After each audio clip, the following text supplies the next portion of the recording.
What A goal! എന്തൊരു ഗോളാണത്! അതെ, സ്വന്തം ഹാഫിന്നാണ് അവൻ ആ ഷോട്ട് തൊടുത്തുവിട്ടത്. ഗോൾ കീപ്പർ കൃത്യമായ പൊസിഷൻ അല്ല എന്ന് മനസ്സിലാക്കിയ അവൻ ആ ഷോട്ട് അവൻ ഗോൾ പോസ്റ്റിലേക്ക് അടിച്ചു പറത്തുകയായിരുന്നു. ആ പന്ത് നേരെ ചെന്ന് ബോക്സിലേക്ക് പതിക്കുകയായിരുന്നു. ആർത്താകുലർ വിസ്മയം സൃഷ്ടിക്കുകയായിരുന്നു ഇന്നലത്തെ മാച്ചിൽ.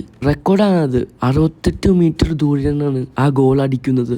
എന്തായാലും ലാലിഗയിലെ ഏറ്റവും കൂടുതൽ ദൂരത്ത് നിന്ന് അടിക്കുന്ന ഗോളാണിത്.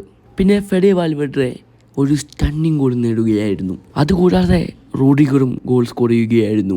കൂടാതെ ഹൂയിസിന്റെ ഗോളും എല്ലാം കൂടെ വന്നപ്പോൾ 4-1 റയൽ മാഡ്രിഡ് വിജയിക്കുകയായിരുന്നു. എന്തായാലും ഈ കളിയിൽ റയൽ മാഡ്രിഡിന്റെ മുന്നേറ്റത്തിൽ ബ്രയാൻ ഡൈസും വിനി ജൂനിയറും ഫെഡെ വാൽവേർഡെയും ഒരുമിച്ചായിരുന്നു ഇറങ്ങിയത്. കളിയുടെ 39-ാം മിനിറ്റിൽ റൂഡിഗറിലൂടെ റയൽ മാഡ്രിഡ് ലീഡ് പിടിക്കുകയായിരുന്നു. പിന്നെ ആദ്യ പകുതി അവസാനിക്കുന്ന കളി മുമ്പ് ഫെഡെ വാൽവേർഡെയുടെ ഒരു സ്റ്റണ്ണിങ് ഗോളും ഹേനേസിന്റെ അസിസ്റ്റിൽ നിന്നാണ് ഹൂയിസിന്റെ ഗോൾ വരുന്നത്.